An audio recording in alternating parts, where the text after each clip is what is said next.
یہ بادشاہ سلیمان علیہ السلام کا زمانہ تھا اور یروشلم میں ایک عظیم ہیکل کی تعمیر ہو رہی تھی۔ ہزاروں مزدور اس بڑے اور وسیع عبادت خانے کی دیواروں اور ستونوں کو بنانے میں لگے تھے۔ ان مزدوروں میں ایک نوجوان بھی تھا جو سلیمان علیہ السلام کا بہت ہی خاص اور عزیز تھا۔ ہر دن کام ختم ہونے کے بعد جب سورج ڈھلتا تو وہ نوجوان آرام کرنے کے لیے لیٹ جاتا۔ اس وقت ایک شیطان نما مخلوق اس کے پاس آتی اور وہ اس نوجوان کا آدھا کھانا اور آدھا مزدوری چرا لیتا۔ پھر وہ اس کا داہنا ہاتھ پکڑ کر اس کا انگوٹھا چوستا۔ وقت کے ساتھ ساتھ وہ نوجوان بہت ہی کمزور ہونے لگا، لہذا ایک دن اس نوجوان کی حالت دیکھ کر سلیمان علیہ السلام نے اسے بلایا اور پوچھا، میں تمہیں دوسرے مزدوروں سے زیادہ مزدوری اور کھانا دیتا ہوں اور تم مجھے دوسرے مزدوروں سے زیادہ عزیز ہو، لیکن دن بدن تم اتنے کمزور اور دبلے پتلے کیوں ہوتے جا رہے ہو؟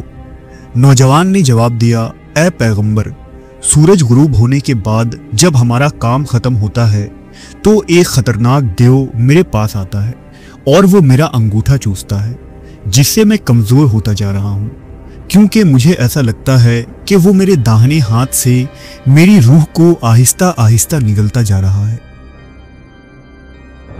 لہذا حضرت سلیمان نے اللہ سے دعا کی کہ کسی طرح اس شیطان کو میرے قابو میں کر دیا جائے۔ لہذا اللہ کے حکم سے ایک فرشتہ نازل ہوا جسے میکائیل کہتے ہیں۔ میکائیل اپنے ساتھ ایک انگوٹھی لے کر آئے جس میں ایک قیمتی پتھر جڑا تھا۔ میکائیل نے وہ انگوٹھی حضرت سلیمان کو دیتے ہوئے کہا کہ یہ انگوٹھی خدا کی طرف سے آپ کو عطا کی گئی ہے، جس کے ذریعہ آپ تمام سرکش دیو اور جنات پر قابو پا سکتے ہیں۔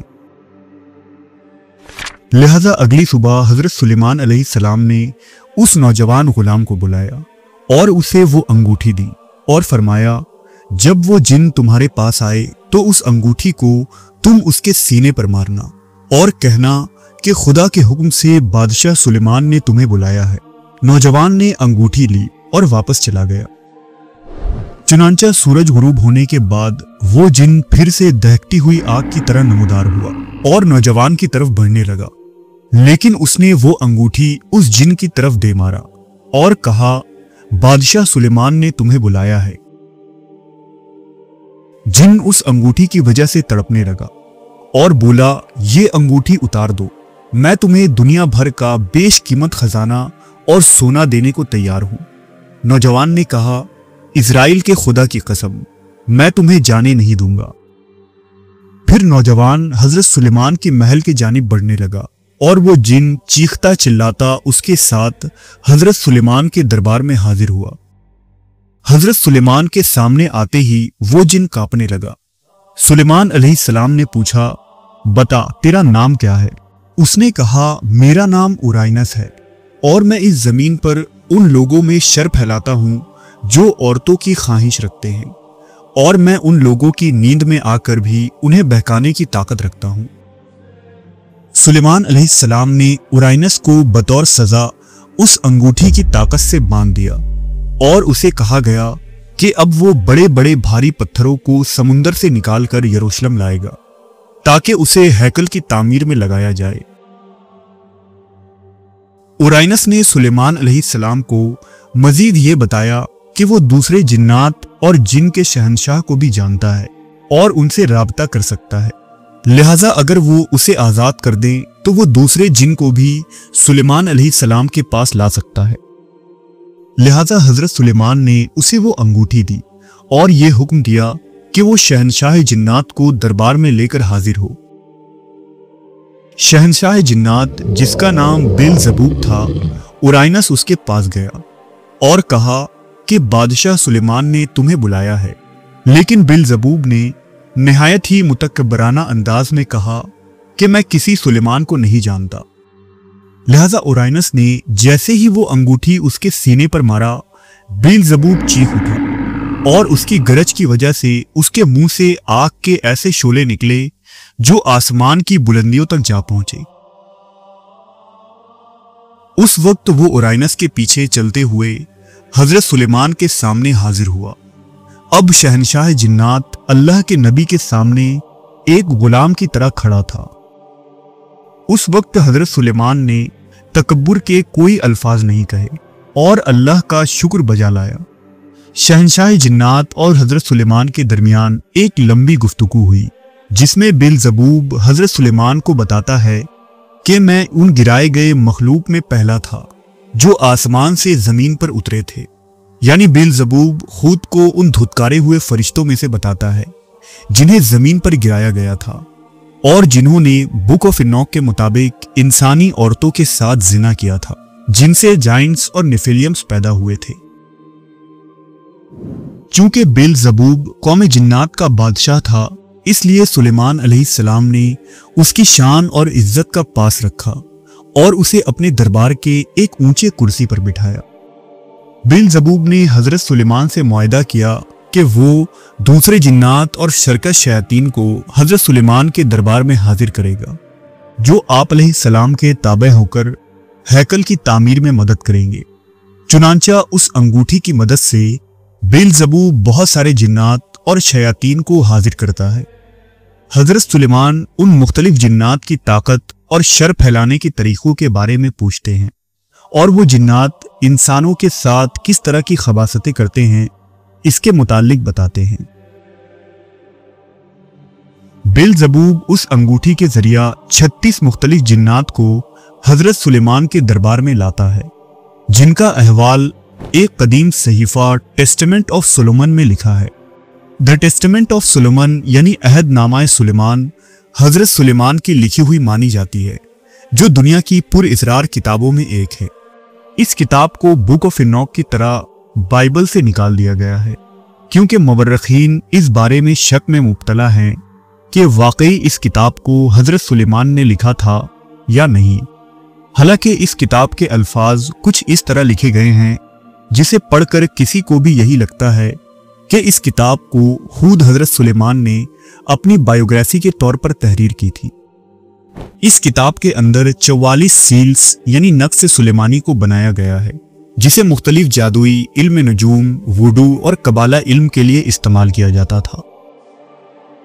हिस्टोरियंस का मानना है कि इस किताब को दरअसल 5वीं सदी ईस्वी के दरमियान लिखी गई है और इसे एक लंबे अरसे में मुकम्मल किया गया, जिसे एक या कई अजनबी कबालिस्ट और खुफिया लोगों ने मिलकर लिखी थी और बाद में इस किताब को सुलेमान अलैहिस्सलाम की तरफ मंसूब कर दिया गया ताकि ये किताब ज्यादा मशहूर हो। बहरहाल इस किताब में जिन्नात के अहवाल और मुख्तलिफ जिन्नातों का हजरत सुलेमान अलैहिस्सलाम के दरबार में हाजिर होकर अपने शर और फितनों के बारे में बताना कुरान और हदीस के अकायद से बहुत हद तक मेल खाती है। टेस्टामेंट ऑफ सुलेमान के मुताबिक एक एक करके ये तमाम जिन्न और शयातीन सुलेमान अलैहिस्सलाम के सामने मजबूर होकर हाजिर होते हैं। रॉक्स नामी एक खतरनाक शैतान आप अलैहिस्सलाम के सामने लाया जाता है, तो वो बताता है कि वो इंसान में उलझन, वसवसा और बेचैनी पैदा करता है और वो इंसान के दिमाग में दाखिल होकर उसे अपने फैसलों पर शक में डाल देता है। फिर कॉन्पेगस की हाजिरी होती है, जो एक समुद्री जिन है। वो देखने में आधा इंसान और आधा मछली मालूम होता है। वो समुद्री तूफान और मल्लाहों को गर्क करने का जिम्मेदार है। फिर सुलेमान अलैहिस्सलाम के सामने एक और राक्षस नुमा मखलूक को लाया गया, जिसका सर हवा में मुअल्लक था और बकिया जिस्म घोंगे की खोल की तरह घूम रहा था। जैसे ही वो दरबार में आया, वो सुलेमान अलैहिस्सलाम के दरबारियों के करीब से हवा के झोंकों की तरह होकर गुजरा और जिससे एक धूल का तूफान उठा। जमीन हिलने लगी और आसपास मौजूद लोग डर गए। सुलेमान अलैहिस्सलाम ने उसका नाम पूछा तो उसने कहा, मुझे ट्यूफास कहा जाता है। मैं रात में निकलने वाला बदरूह हूं। मैं खेतों में आग लगाता हूं और उनके घरों को तबाह करता हूं और मैं लोगों के अंदर ऐसे बुखार पैदा कर सकता हूं जिससे उनकी जान चली जाती है। सुलेमान अलैहिस्सलाम ने इस अंगूठी के जरिया उन शयातीन को आग की जंजीरों में बांध दिया और उन्हें हैकल के लिए भारी पत्थर उठाने के काम पर लगाया। अब हजरत सुलेमान के सामने एक नाफरमान और सरकश तरीन शैतान को लाया जाता है, जिसका नाम टेस्टामेंट ऑफ सोलोमन में एस्मोडियस बताया गया है। उसने बताया कि उसका ताल्लुक निफिलियम से है, जो तूफान नूह के वक्त मौजूद थे। वो कहता है कि मैं मर्दों और औरतों के बीच फितना पैदा करता हूँ, दोनों के दरमियान नफरत की बीज बोता हूँ, मर्दों को शहवत में डुबोता हूँ और उन्हें जिना पर आमादा करता हूँ। फिर बिलजबूब ने सुलेमान अलैहिस्सलाम को बताया कि जिन्नात में से एक जिन निहायत ही सरकश और कदीम है, जो बहरे अहमर के अंदर तैद है। लिहाजा हजरत सुलेमान ने उस जिन को हाजिर करने का हुक्म दिया। उस जिन का नाम एबिस थिबन था। जब वो हजरत सुलेमान के सामने हाजिर हुआ तो बताया कि मैं वही जिन हूं जिसने मूसा अलैहिस्सलाम के खिलाफ लड़ने वाले जादूगरों की मदद की थी और फिरौन को बहकाया करता था। मैं उस वक्त भी फिरौन के पास था जब बहरे अहमर को 2 हिस्सों में बांट दिया गया था, और जब हजरत मूसा ने अपना असा मारकर समुंदर को मिला दिया तो मैं फिरौन के साथ ही उस समुंदर में गर्क हो गया और उस समुंदर के तहों में मेरा मुस्तकिल ठिकाना बन गया। अगर गौर करें तो सुलेमान अलैहिस्सलाम के पास आने वाले तमाम जिन और शैतान इंसानों को किसी न किसी शर, बुराई, फितना और बीमारी में मुब्तला करते हैं। यही वजह है कि ज़माने कदीम से लोग जब किसी आसीबी बीमारी या मुसीबत में मुब्तला होते तो उन जिन्नों का नाम लेकर उन्हें पुकारते, और जब उन पर से मुसीबत और बीमारी ख़त्म हो जाती तो वो उस जिन का शुक्रिया अदा करते। इस तरह से वो जिन उन्हें शिर्क में मुब्तला कर देते। मुख्तलिफ किस्म के झाड़ फूक और मंतर हर दौर में, हर कल्चर और हर इलाके में मौजूद रहा है, जिनमें मुख्तलिफ शैतान और जिन्नों के नाम पढ़े जाते थे। इस्लाम से कबल अरब में भी लोग जिन्नों को पुकारते और उन जिन्नों के नाम से वजीफे और झाड़ फूक किया करते थे। लिहाजा इस्लाम की आमद के बाद रसूलुल्लाह सल्लल्लाहु अलैहि वसल्लम ने उन तमाम शिरकिया और कुफरिया अल्फाज और झाड़ फूक के कलमात पर पाबंदी लगा दी, और अल्लाह ने अपनी किताब में उन जिन्नात की हकीकत से लोगों को आगाह किया। टेस्टामेंट ऑफ सोलोमन यानी अहदनामा सुलेमान के अंदर दरअसल आखिर में ये साबित किया गया है कि सुलेमान अलैहिस्सलाम ने जिन्नात, सहर और जादू की मदद से हुकूमत को संभाला और बादशाहत को चलाया था। लेकिन कुरान मजीद इन तमाम अकायद का रद्द करती है, और टेस्टामेंट ऑफ सोलोमन जैसी किताबों में लिखा गया है। अल्लाह का फरमान है, और वो लोग इस चीज के पीछे लग गए जो शैतान पढ़ा करते थे सुलेमान के दौरे सल्तनत में। हालांकि सुलेमान ने कुफ्र नहीं किया, बल्कि शयातीन ने कुफ्र किया, और वो लोगों को जादू सिखाया करते थे। लिहाजा कुरान मजीद इस बातिल नजरिए को सिरे से नकार देती है कि सुलेमान अलैहिस्सलाम ने जादू किया या जिन्नात और शयातीन की मदद ली थी, जबकि कुफ्र तो उन लोगों ने किया था जो उन शयातीन के पीछे लगे। दरअसल सुलेमान अलैहिस्सलाम की वफात के बाद वो शैतान और जिन्नात आज़ाद हो गए, और उनकी कहानियां और चीज़ें हैकल के अंदर मौजूद रहीं। लेकिन कुछ लोग हजरत सुलेमान के उस अंगूठी की तलाश करते रहे, जिसकी तलाश ने उन्हें उन शैतानी किताबों और जिन्नात तक पहुंचा दिया, और वो उन शैतानों से मदद लेने लगे जिन्हें सुलेमान अलैहिस्सलाम ने काबू करके जलील व खार कर दिया था।